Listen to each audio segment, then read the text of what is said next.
हरे कृष्णा। दोस्तों, अब की बार मैंने श्रीमद् भगवत गीता पढ़ी और पहली बार तो मैं उसको ऐसे ही पढ़ गया, लेकिन जब मैंने उसको दोबारा पढ़ा तो मुझे उसमें से काफ़ी कुछ सीखने को मिला।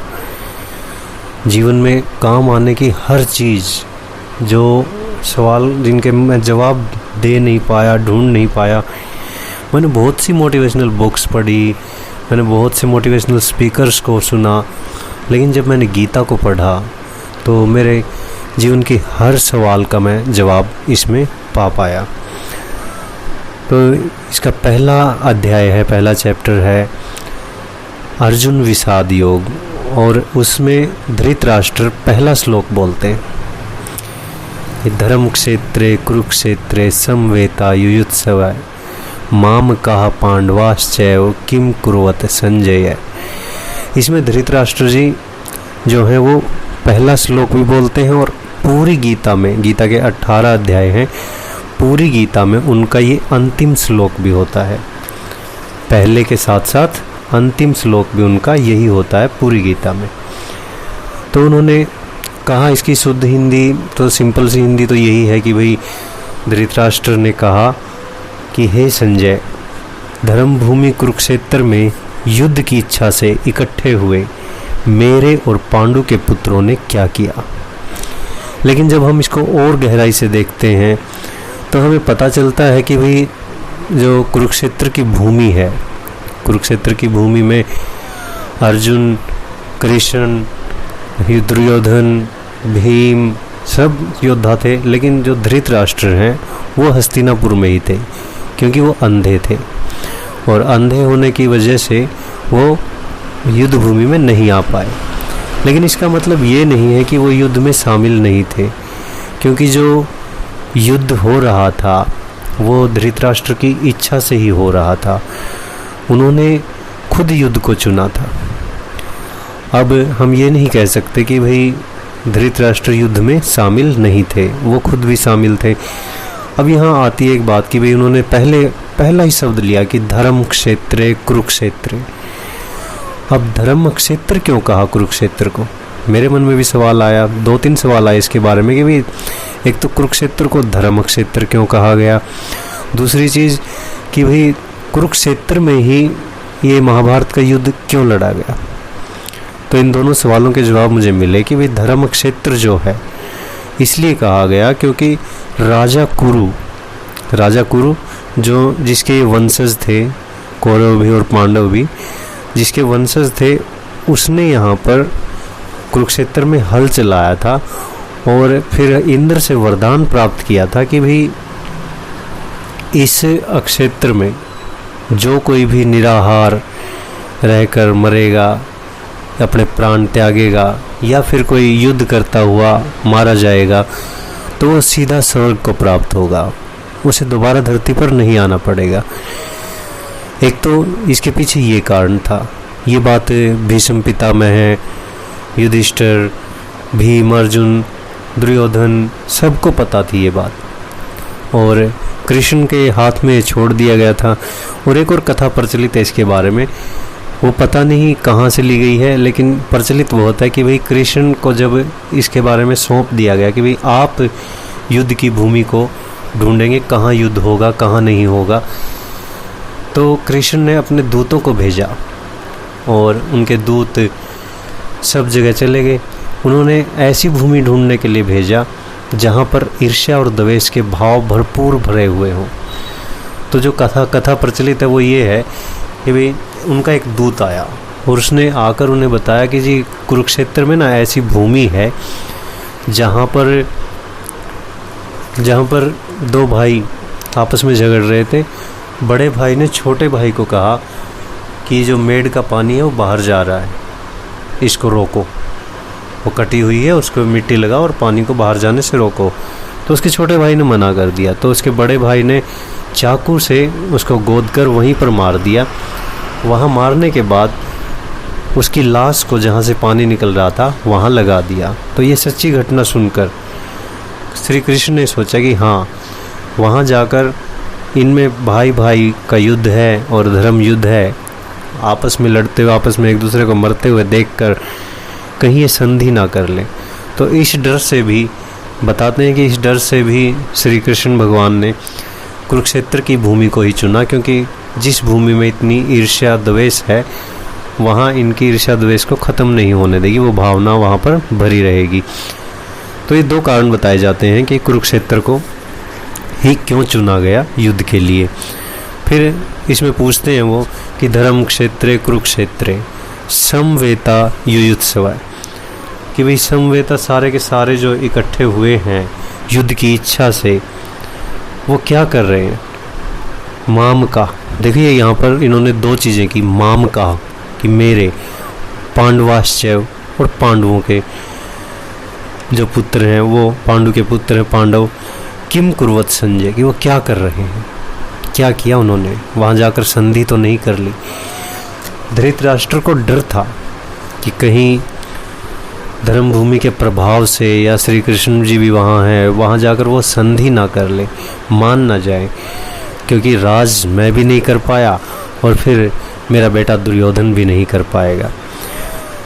तो श्री जो संजय हैं, संजय को श्री व्यास जी ने उनके शिष्य होने के कारण, संजय जी श्री व्यास जी के शिष्य थे, उनके अपने शिष्य होने के कारण, बहुत प्रिय शिष्य थे उनके, तो उनको दिव्य दृष्टि दी थी, जो धृतराष्ट्र के कक्ष में बैठे बैठे कुरुक्षेत्र के युद्ध स्थल के दर्शन कर सकता था।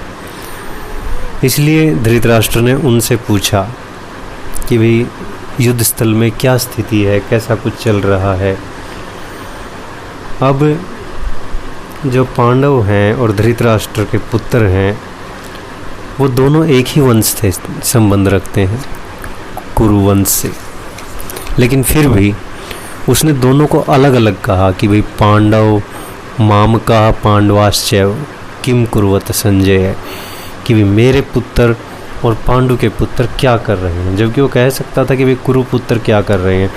वो उनको कुरु कहता ही नहीं, उनको तो ऐसे उखाड़ कर फेंक देना चाहता है जैसे कि कोई धान के खेत में से कबाड़ा इकट्ठा हो गया हो, या जो अवांछित पौधे इकट्ठे हो जाते हैं उनको उखाड़ कर फेंक दिया जाता है। फिर उसके जवाब में दूसरा जो श्लोक शुरू होता है वो है संजय उवाच। संजय कहते हैं, संजय एक जैसे आजकल रिपोर्टर हैं वो तो अपने भाव भी प्रकट करते हैं, लेकिन इसमें संजय बिल्कुल ज्यों का त्यों बताते हैं, अपनी तरफ से कुछ भी ना जोड़ते हुए। जिस समय उन्होंने देखना शुरू किया उस समय क्या हो रहा था, वहाँ से दूसरा श्लोक शुरू होता है। तो संजय उवाच, संजय कहते हैं, दृष्ट्वा तु पांडवानिकम व्यूढ़म दुर्योधनस्तदा आचार्य मुपसंगम्य राजा वचनम ब्रवीत। इसका सिंपल सा अर्थ मैं आपको बता देता हूँ कि संजय ने कहा कि हे राजन, पांडु पुत्रों द्वारा जो सेना की व्यूह रचना की गई है उसको देखकर राजा दुर्योधन अपने गुरु द्रोणाचार्य के पास गए और उनसे उन्होंने ये शब्द कहे। ये उस समय की बात है जब उन्होंने देखना शुरू किया, अपनी दिव्य दृष्टि से कुरुक्षेत्र में क्या हो रहा है देखना शुरू किया, उस समय की बात है। धृतराष्ट्र वैसे जन्म से अंधे थे। अब धृत का अर्थ आपको पता है क्या? धृत का अर्थ होता है इकट्ठा करने वाला।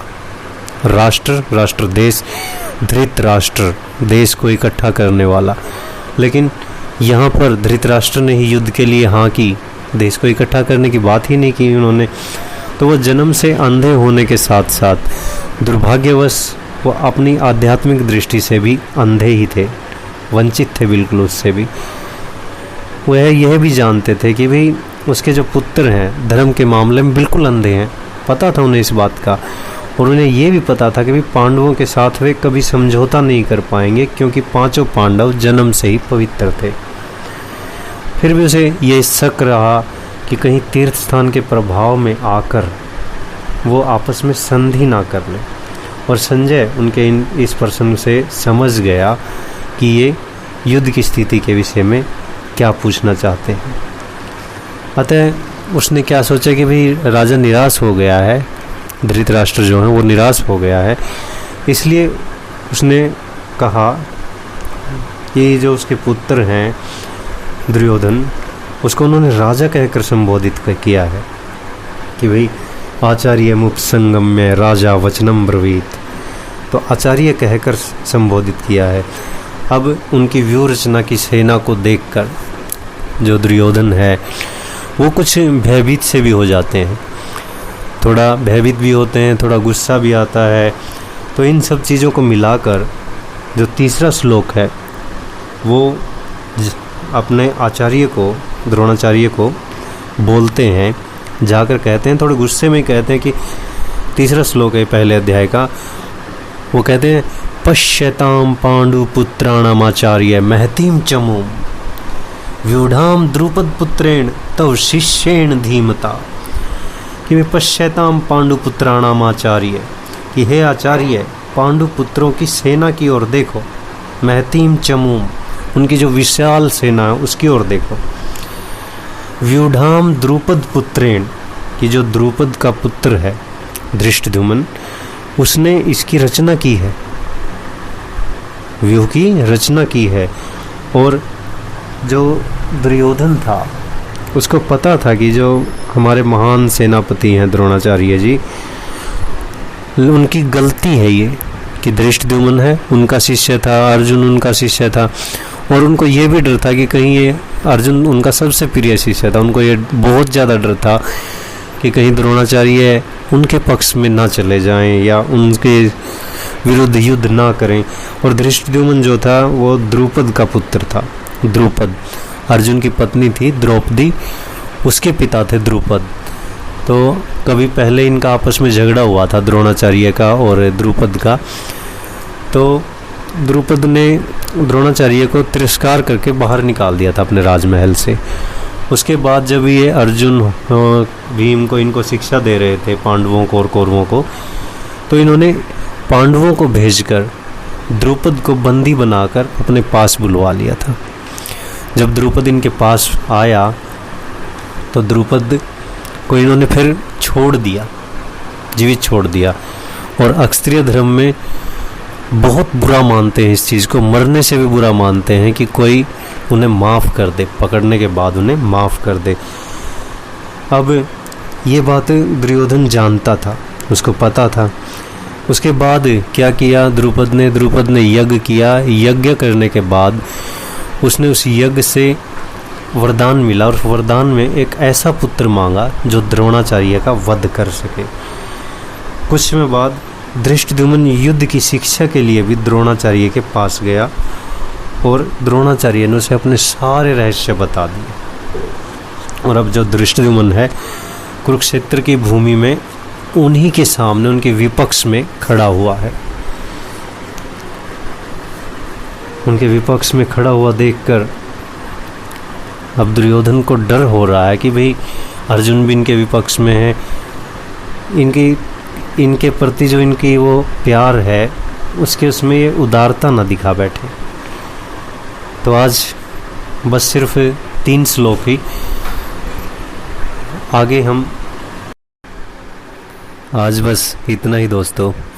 अस्थमा की वजह से आज बोलने में थोड़ी कठिनाई महसूस हो रही है और इससे ज़्यादा बनाऊंगा तो लंबी भी वीडियो हो जाएगी, इसीलिए मैं आज इस वीडियो को यहीं विराम देता हूँ।